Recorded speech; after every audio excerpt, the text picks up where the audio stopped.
নমস্কাৰ আজি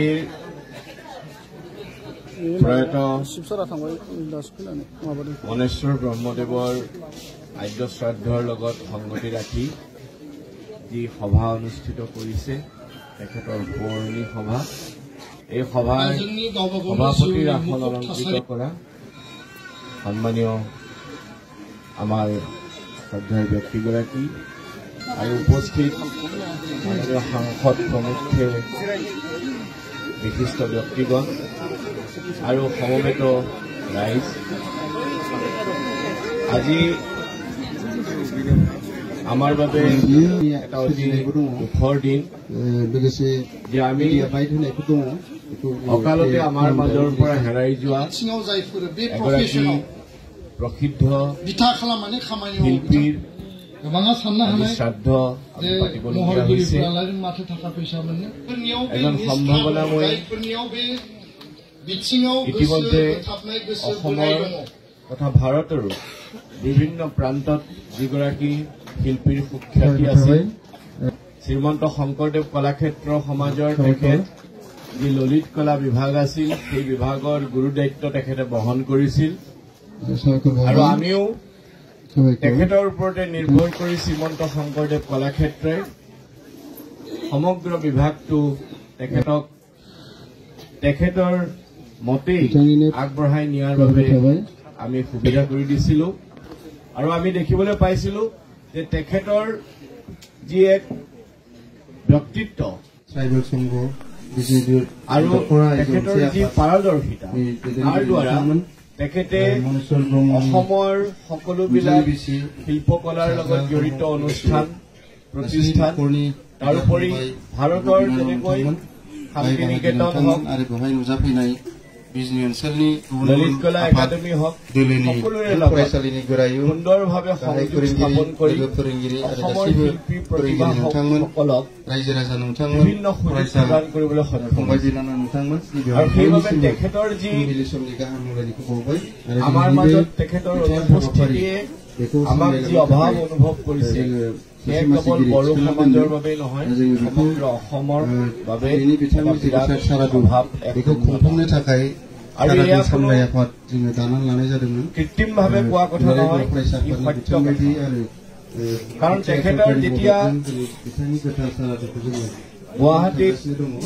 তেখেতে মৃত্যুবৰণ কৰিছিল সেইদিনা যেতিয়া তেখেতৰ নশ্বৰ দেহ শ্ৰীমন্ত শংকৰদেৱ কলাক্ষেত্ৰ সমাজলৈ চিকিৎসালয়ৰ পৰা অনা হৈছিল আপোনালোকে ইমান সংখ্যক মানুহ তাত গোট খাইছিল হয়তো অসমৰ এজন বিশিষ্ট অন্য ব্যক্তি যিসকলৰ আমাৰ মাজৰ পৰা হেৰাই যায় তেখেতসকলক আনিলেও সিমান মানুহ তাত একত্ৰিত নহয় আৰু সেয়া একমাত্ৰ সম্ভৱ হৈছিল যে তেখেতে অতি নিস্বাৰ্থভাৱে আৰু অতি দায়বদ্ধতাৰে দায়িত্বশীলভাৱে এই শিল্পী সমাজৰ সৰ্বতো প্ৰকাৰৰ উন্নতিৰ কাৰণে অহোপুৰুষাৰ্থ কৰিছিল বড়ো সমাজক গৌৰৱান্বিত কৰিছিল জনক জংকাৰ নাৰ্জাৰীৰ পিছত মনেশ্বৰ ব্ৰহ্মদেৱ এগৰাকী শিল্পী আছিল যি ৰাষ্ট্ৰীয় ললিত কলা একাডেমী বঁটা অসমলৈ আজুৰি আনিবলৈ সক্ষম হৈছিল বন্দুকৰ গুলীয়েও তেখেতৰ দেহক ছিন্ন বিচ্ছিন্ন কৰিলেও আমাৰ মাজৰ পৰা আঁতৰাই নিব পৰা নাছিল কিন্তু দুৰ্ভাগ্যজনকভাৱে তেখেতে অকস্মাতে হৃদৰোগজনিত এক কাৰণত আমাৰ মাজৰ পৰা হেৰাই গল শ্বাস প্ৰশ্বাস লোৱাত তেখেতে অসুবিধা অনুভৱ কৰিলে আৰু যেতিয়া চিকিৎসালয় লৈ নিয়া হল আমি কেতিয়াও মনলৈ সপোনতো ভবা নাছিলো যেন মনেশ্বৰ ব্ৰহ্ম আমাৰ মাজৰ পৰা নাইকিয়া হ'ব কিন্তু সেয়াই যেন সত্য হৈ গল তথাপি তেখেতৰ স্মৃতিত যাতে আমি বিভিন্ন অনুষ্ঠান আয়োজন কৰিব পাৰো সেইবাবে শ্ৰীমন্ত শংকৰদেৱ কলাক্ষেত্ৰ সমাজে অহা জানুৱাৰী মাহৰ প্ৰথম সপ্তাহত অসম তথা ভাৰতৰ কমেও 50 গৰাকী শিল্পীক আমন্ত্ৰণ জনাব তেখেতৰ সোঁৱৰণত বিভিন্ন চিত্ৰ হওক তেওঁলোকৰ মাধ্যমত ভাস্কৰ্য হওক তেখেত যিহেতু গ্ৰাফিক্স প্ৰিণ্ট মিডিয়াৰ মানুহ আছিল সেই মাধ্যম হওক বা অন্যান্য আমাৰ চিত্ৰকলাৰ যিবোৰ মাধ্যম আছে ইয়াৰ জৰিয়তে তেখেতৰ প্ৰতি এটা শ্ৰদ্ধাৰ্ঘ্য তেখেতৰ পূৰ্ণ স্মৃতিত এক তেখেতসকলৰ কৰ্ম কৰাৰ বাবে আমি আহ্বান জনাম আৰু সেইসমূহ শ্ৰীমন্ত শংকৰদেৱ কলাক্ষেত্ৰৰ যি কলা বিথীকা আছে গেলেৰী আছে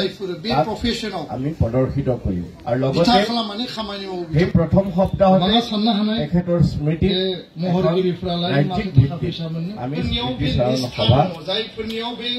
আমি অনুষ্ঠিত কৰাৰ বাবে চিন্তা কৰিছো আৰু তালৈও আপোনালোকক আমি আমন্ত্ৰণ জনাম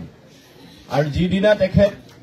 ঢুকাইছিল আমাৰ মাজৰ পৰা নাইকিয়া হৈছিল সেইদিনাই মই প্ৰমোদ বড়োক ফোন কৰি কৈছিলো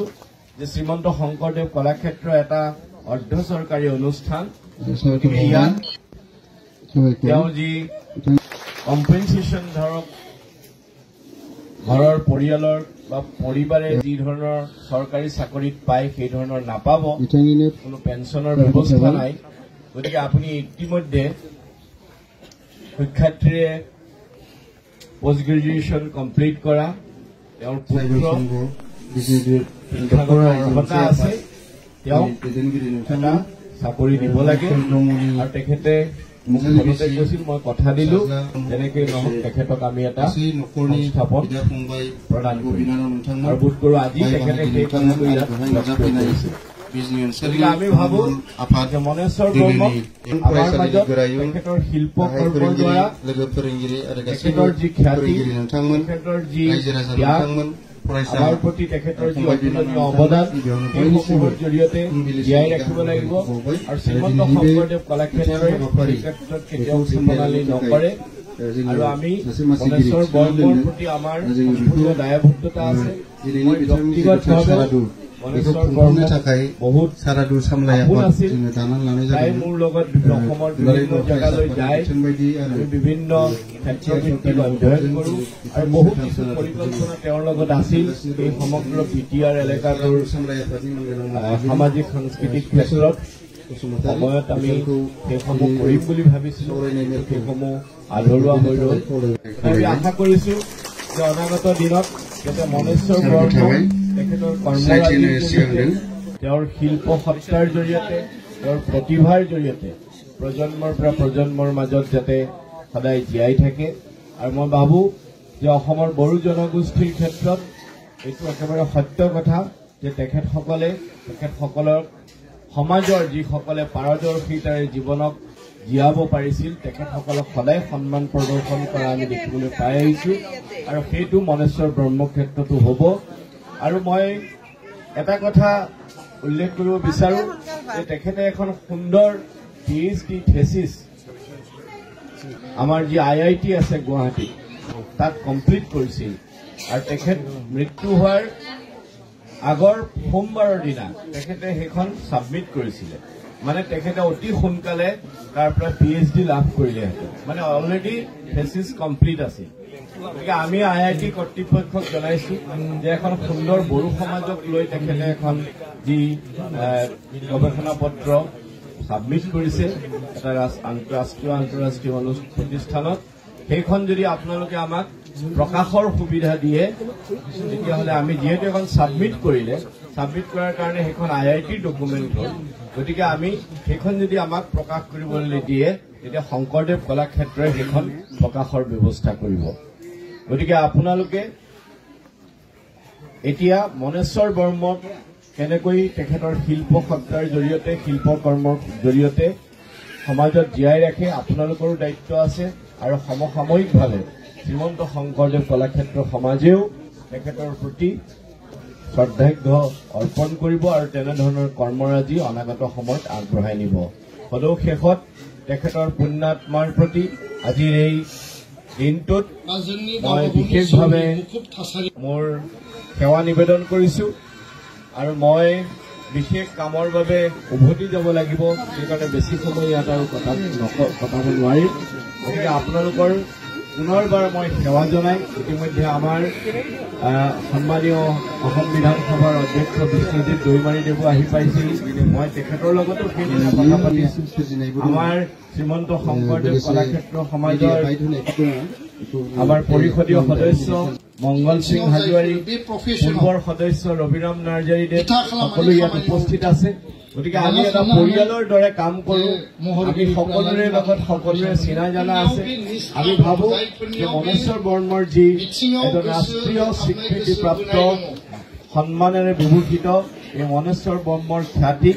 আমি আমাৰ মাজত জীয়াই ৰাখিব লাগিব। সেই আহ্বান আপোনালোকৰ প্ৰতি পুনৰ জনাই সকলোকে সেৱা জনাই মোৰ বক্তব্য সামৰণি মাৰিছো আৰু তেখেতৰ বিদেহ আত্মাৰ চিৰশান্তি একান্তভাৱে কামনা কৰিছো। ধন্যবাদ।